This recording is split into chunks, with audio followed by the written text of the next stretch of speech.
নমস্কার সব মিডিয়া বন্ধুদেরকে। খুব দুঃখজনক ঘটনা।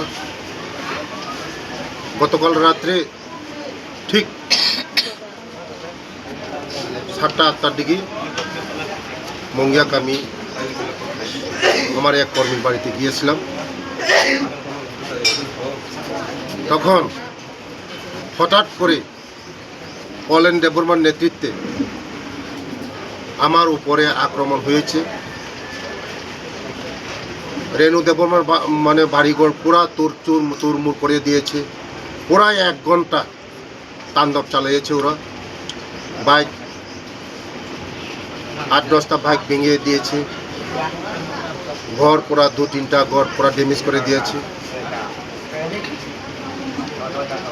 মারার উদ্দেশ্য, আমাকে হত্যা করার উদ্দেশ্য ওরা আক্রমণ করেছে।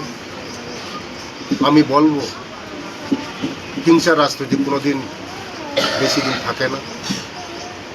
সবাইকে আমি বলবো পিসফুল যেন পুল হয়, এই ভোট যেন এডিসির নির্বাচন যেন পিসফুল হয়। হিংসা করে কোনো লাভ হবে না। মানুষ যার যার সাংবিধানিক অধিকার প্রয়োগ করবে, যার যার অধিকার প্রয়োগ করবে। মানুষ বেছে নিয়েছে আগেও যে কাকে ভোট দেওয়া হবে।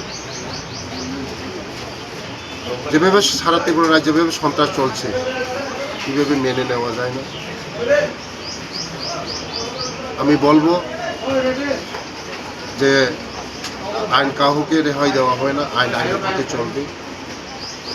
যেভাবে কালকে ঘটনাগুলি, এটা অত্যন্ত দুঃখজনক ঘটনা।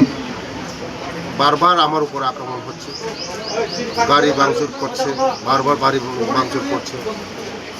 গতকালও সেই পুলিশ প্রশাসন এসে পরে আমাকে এখান থেকে রিকভারি করেছে। পরিকল্পনা ওদের একটাই, হত্যা করা, আমাকে হত্যা করা। ওরা জানে আমাকে যদি দমাতে পারবে এই সিটের মধ্যে, এই খোয়াই ডিস্ট্রিক্টের মধ্যে তারা লাভ হবে, তার জন্য আমাকে বারবার অ্যাটাক করছে। আমি বলবো জনগণকে এমন থেকে বিরত থাকার জন্য। আমাদের বিজেপি কর্মীরা কোনোদিন আমরা হিংসা করি না। আমরা সব সময় পিসফুল রাজনীতি করি, কোনোদিন আমরা অহিংসা রাজনীতি করি না। বিজেপি সবসময় রাজনীতি পিসফুলই করে। তার জন্য এই ঘটনাগুলি আগামী দিন তদন্ত করা হবে, এটাই আমি বার্তা দিচ্ছি। ধন্যবাদ।